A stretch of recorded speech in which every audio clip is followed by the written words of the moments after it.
if you look at the definition of bail by this, it means that we are looking at a contract here.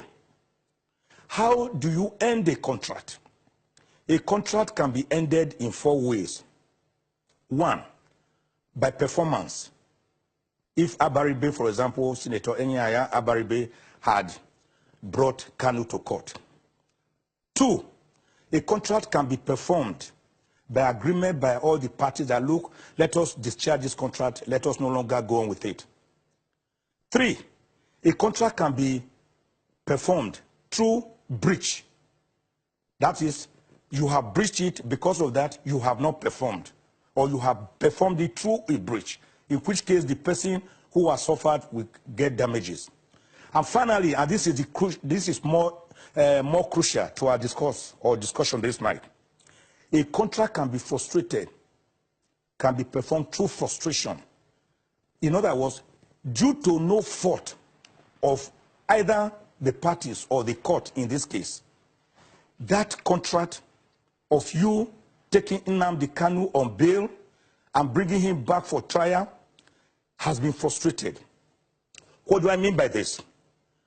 Kanu was granted bail in August this year. He had been in detention since 2015 over charges of terrorism and treasonable felony.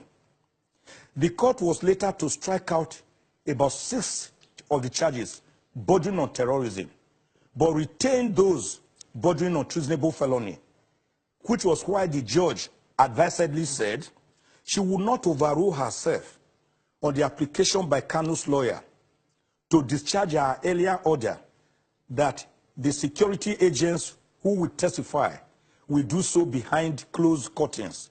She said, I will not rescind that decision because I still believe that treasonable charges are themselves serious enough in law.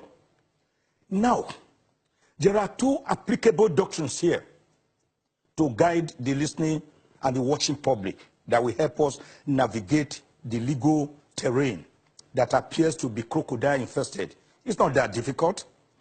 The first principle is what we call res ipsa loquitur. It means the thing, the act, speaks for itself. The second principle is the doctrine of last sin. Last sin. Let us now take these 2 principles by themselves. First, res ipsa loquitur. The thing speaks for itself.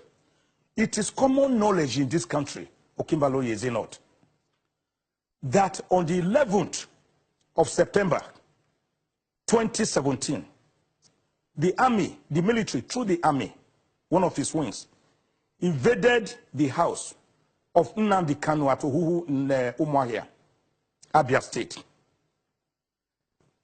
We saw when the military operation was going on, everything was televised. It was live. And we saw when they penetrated the house. We saw that that was the last time Nigerians saw Nnamdi Kanu in his house. That's what we call the doctrine of last sin. After that, we have not seen Kanu. And his parents or his father also was said not to have been seen.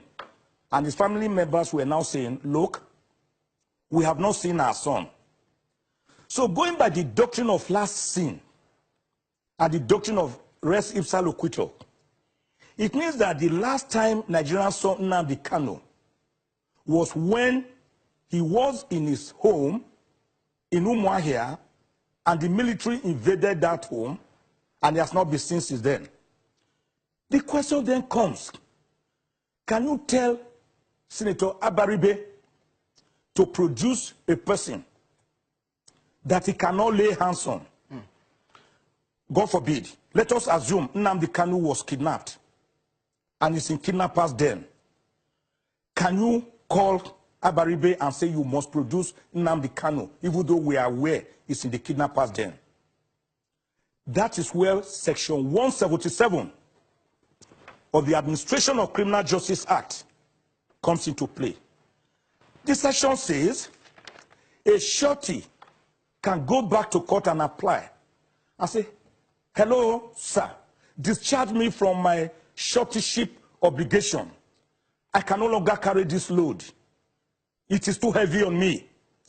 I can no longer see the person that I stood shorty for. Because that person, after the invasion of his home, I have not seen him. I cannot lay my hands on him.